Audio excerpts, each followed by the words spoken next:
U.S. Secretary of State Antony Blinken arrived in Egypt on Tuesday to advance discussions on a potential ceasefire and hostage release deal for Gaza.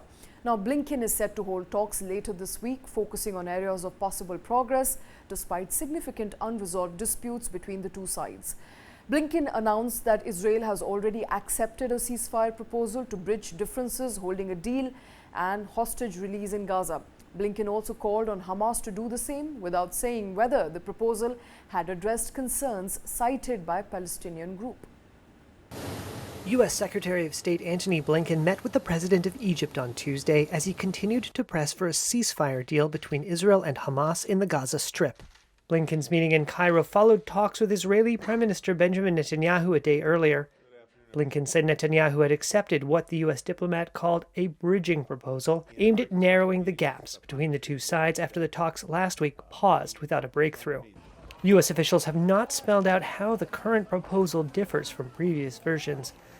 Negotiations have so far failed to deliver an agreement since U.S. President Joe Biden in May outlined a potential ceasefire that would pause fighting in what is now a 10-month conflict, which would precipitate a return of Israeli captives held in Gaza and a possible withdrawal of Israeli forces from the war-ravaged enclave. Israel accepts the bridging proposal.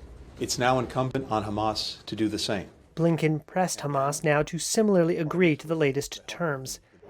But Osama Hamdan, a senior Hamas official who spoke to Reuters from an undisclosed location, said the Islamist group that governed Gaza didn't need new talks. It needed an implementation mechanism. Hamdan said the new proposal was, quote, not what was presented to us and not what we agreed on, and accused the U.S. administration of, quote, giving in to the Israeli pressures and not the opposite. Meanwhile, fighting rages on in tiny, crowded Gaza. Israel's military campaign has killed at least 40,000 people since October, according to Palestinian health authorities. The health ministry said 11 more, including women and children, died in Israeli strikes Tuesday in Khan Yunis.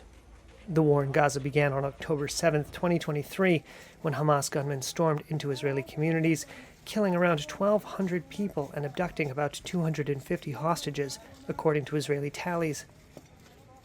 On Tuesday, Israel's military said it had recovered the bodies of 6 of its hostages from southern Gaza. The army said that 109 hostages remained in the Palestinian territory. Israel believed around a third of them to be already dead.